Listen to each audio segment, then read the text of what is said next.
In most cases, when we're looking at gallbladder problems, we're actually looking at bile flow issues. It's not very common to see a gallbladder just break or stop working correctly. You're not going to be like, oh, dadgummit, I got me a busted gallbladder. Honey, you got a coupon for busted gallbladders? That's not really how it works. When we're looking at gallbladder issues, it's usually a problem of our bile becoming too thick and sticky to flow correctly, and that creates the problems for the gallbladder. So in this video, you're going to learn how to get a good idea if your gallbladder is working well or if there might be some warning signs that trouble is approaching fast. You're not going to want to miss the rest of this eye-opening video.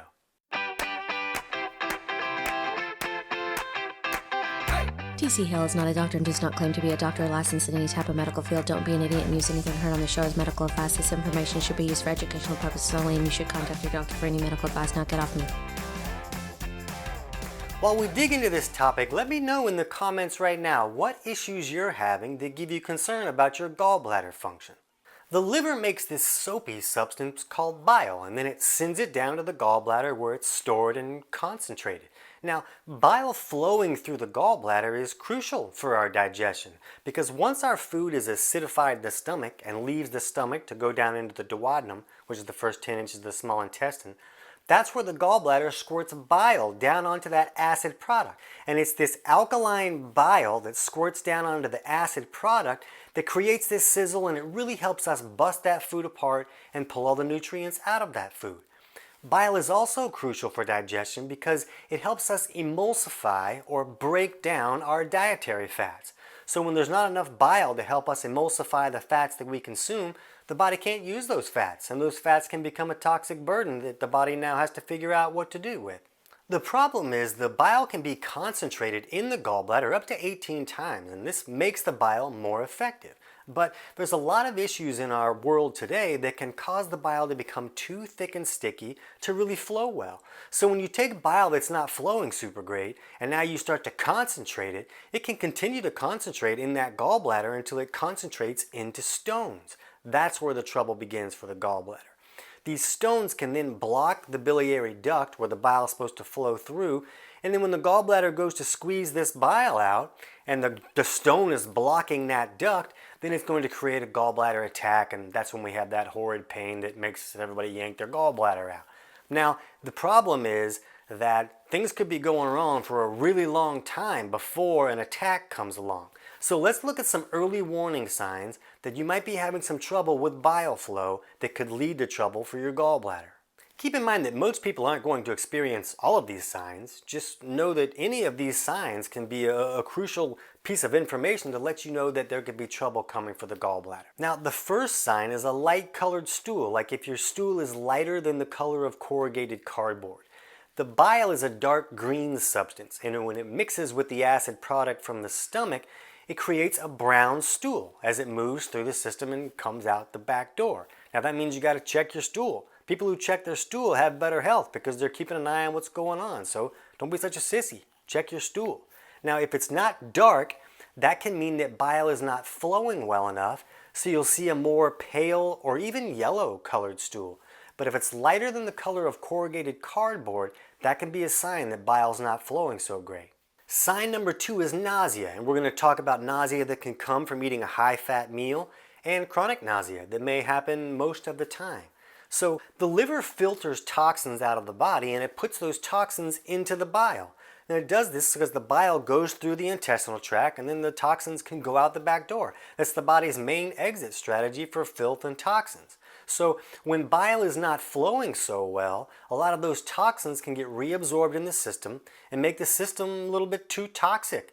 And as the system becomes too toxic, the body will be like, look, don't send more stuff down here. We can't even deal with the trouble we got right now. So we'll get that signal for nausea so that we don't have much of an appetite to keep sending stuff down there. So that can be a big sign that bile's not flowing well if you have a lot of nausea issues.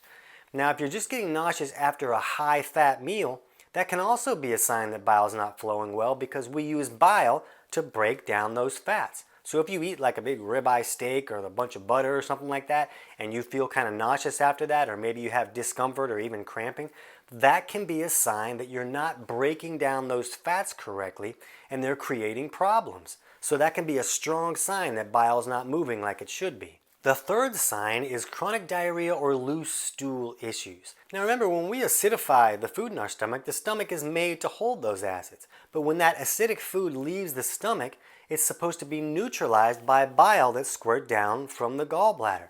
That bile neutralizes the acids so that they can move through the intestinal tract at an appropriate pace. Now if those acids are not getting neutralized, well, those acids are made to break down protein. Well, guess what your intestinal tract is made of? It's protein.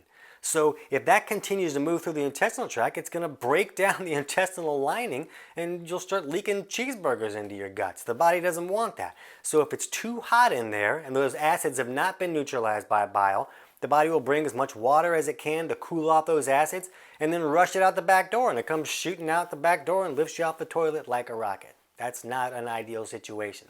So there are other causes of chronic diarrhea, but in a lot of these cases, it's coming from a lack of bile flow and an inability to neutralize the acids that are leaving the stomach. Now, a person can still be constipated. They can have the opposite of this and still have poor bile flow issues. Remember, this is just one possible sign of bile not flowing correctly. The fourth warning sign can be acne or skin issues. Remember that we use bile to emulsify our fats and break them down so that the body can use those fats. But if there's not enough bile flowing to emulsify our fats, then those fats don't get broken down and they can become toxic to the body. And remember, the main exit strategy for a lot of our toxins is through the bile, out the back door. But if bile's not flowing, those toxins can accumulate. So what the body can do is it can try to push some of those toxins out through the pores in our skin. And that's one way that it can get stuff out the body. But the problem is that that can clog up our pores and create acne and other skin irritation or rash issues. Now there can be more to this acne issue, but we'll put a link down in the description below for our video for is acne caused by digestive issues, and that will give you more insights if you're dealing with acne problems. The fifth warning sign can be unexplained weight gain. If you're doing everything and you feel like you're doing it right and the pounds just keep adding on and man, my pants don't fit anymore, this can often be a problem of poor bile flow. Remember, the liver puts toxins into the bile so that it can be removed from the body. And if a lot of those toxins get reabsorbed in the system because they're not going out the back door, it can make the system too toxic and the body can push some stuff out through the skin like we just talked about, or the body can shove some of this junk into fat cells to make those toxins inert so they won't cause trouble in the system. Well, the trouble is that it can expand those fat cells and over time that can kind of make us expand too. So unexplained weight gain a lot of times can have to do with an inability for bile to flow and help us make those dietary fats usable, so the dietary fats become problematic, and an inability to remove the toxins that the liver is filtering out, and now those excess toxins become problematic and get stored in fat cells as well. So unexplained weight gain can be a big sign that bile is not flowing correctly. Now I've given you some of the most common warning signs here, but there's also simple tests that you can run at home to get a better idea if maybe you're having trouble with bile not flowing well. You can get some simple pH testing strips and you can test your saliva pH. Now if at least 2 hours after a meal your saliva pH is 6.5 or lower, that can be a sign of a toxic environment. And in most cases, an overly toxic environment is due to the fact that bile is not flowing and taking the toxins out the back door. So a saliva pH of 6.5 or lower can be a strong sign of poor bile flow. Now there are also 10-parameter urine test strips that you can get on Amazon and test this stuff at home, and you basically just pee in a cup and then you dip the strip into the cup and see what numbers come up as being out of the normal range. Now 2 of these markers on this strip are bilirubin and urobilinogen. Now if either of those markers show up as above the normal range, that can be a strong sign that bile is not flowing correctly. Now those ranges might be okay and you can still have bile flow problems, but if you do these test strips and see the bilirubin or the urobilinogen, that can be a strong confirmation that bile flow needs a little bit of help. Now there's a wide variety of pH and 10-parameter urine test strips out there, but we'll put links to some on Amazon in the description below so it's easier for you to find those. Now if this information is helpful to you, be sure to click the like and subscribe button below because that tells YouTube to show this video to more people, and then more people can find the answers just like you're finding your answers right now. Now to help you through this process, we have a totally free 4-week digestion course that can walk you through figuring out which aspects of digestion may not be working well, and then the steps that you can take to improve those so that your digestion can function correctly. And gallbladder and bile flow is a huge part of the course and a huge part of your proper digestive function. So we'll put the link to that free course in the description below.